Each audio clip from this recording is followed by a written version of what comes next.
Assalamualaikum and welcome back to my YouTube channel. Student, this is me Sabah Farooq and today we are going to study angular momentum and torque.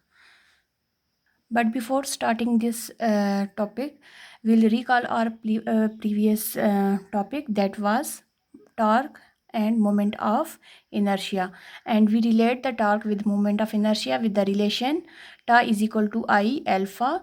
Means that tau will be the torque and I will be the moment of inertia, alpha will be the angular acceleration. Now today we are going to study angular momentum and torque. Torque exerted by a force produces rotation or changes rotation of a particle of an external body. Students, हमें पता है कि जब हम किसी भी body पे force apply करते हैं रोटेशनल केस में तो उसमें टर्न्स प्रोड्यूस होते हैं. तो definitely when we apply force on a body and it will rotate, it must have some sort of torque there. ठीक है, वहाँ पे हमारे पास टार्क तो ज़रूर भी होगी, रोटेशन होगी. तो ज़ाहिर है रोटेशनल मोशन में हमारे पास एंगुलर मोमेंटम भी होगा. It will make some sort of momentum and angle. ठीक है, या हम ये भी कह सकते हैं कि torque produces that angular acceleration, जिसको हम अल्फा से डिनोट करते हैं. ठीक है, तो हम ये कह सकते हैं कि torque is responsible for angular motion in a body. अच्छा, तो सिंपल जो हम 9th क्लास से पढ़ते आ रहे हैं, टार्क का हमारे पास जो आ जाता है कि टार्क किसके इक्वल है, तो tau is equal to are cross F और आर एफ साइन थीटा. मैंने आपको अपने प्रीवियस लेक्चर में भी बताया था.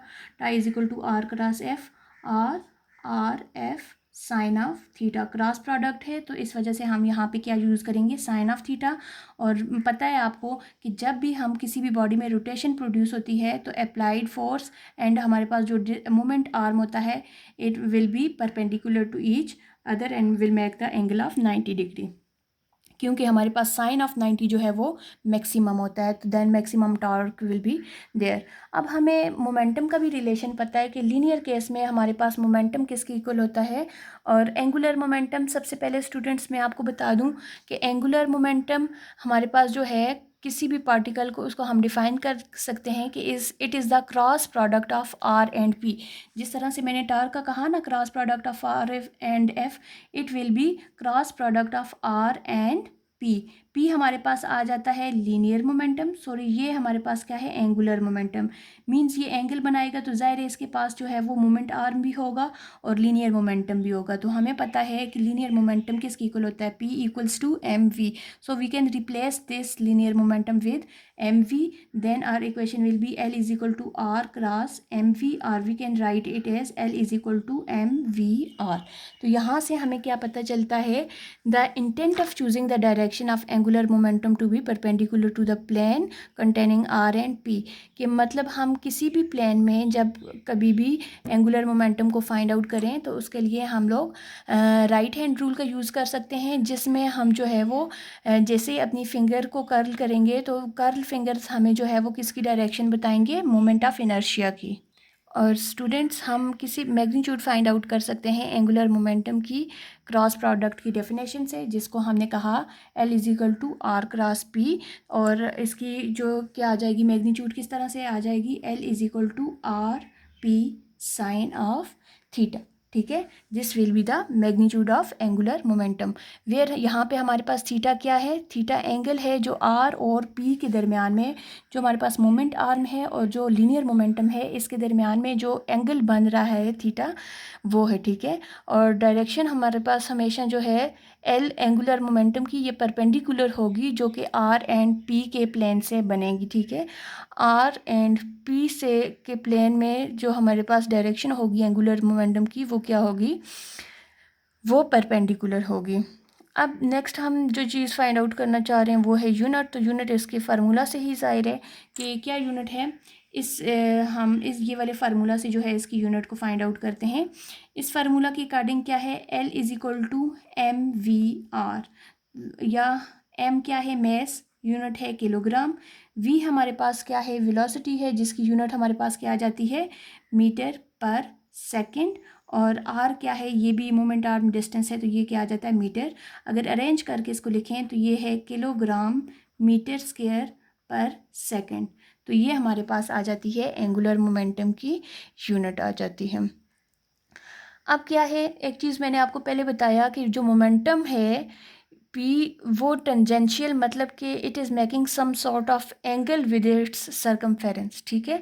तो इसकी मैग्नीट्यूड मैंने आपको बताया था कि ये परपेंडिकुलर होंगे तो डेफिनेटली ये किसका एंगल बनाएंगे, 90 डिग्री का एंगल बनाएंगे। तो वहाँ पे हमारे पास जो है वो टार्क या एंगुलर मोमेंटम क्या होगा, मैक्सिमम होगा, क्योंकि एंगुलर मोमेंटम का भी मैंने आपको बताया ना ये क्रॉस प्रोडक्ट है। तो क्रॉस प्रोडक्ट है तो डेफिनेटली जब हम क्रॉस को रिमूव करेंगे तो we will use the sine of theta, और साइन ऑफ थीटा हमारे पास परपेंडिकुलरली क्या होता है, मैक्सिमम होता है।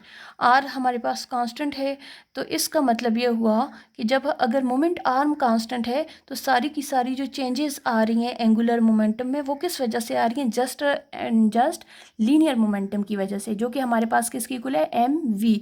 Means that angular momentum depends on mass and velocity, कि वेलोसिटी कितनी है और इसका किसी भी बॉडी का मास कितना है, ठीक है।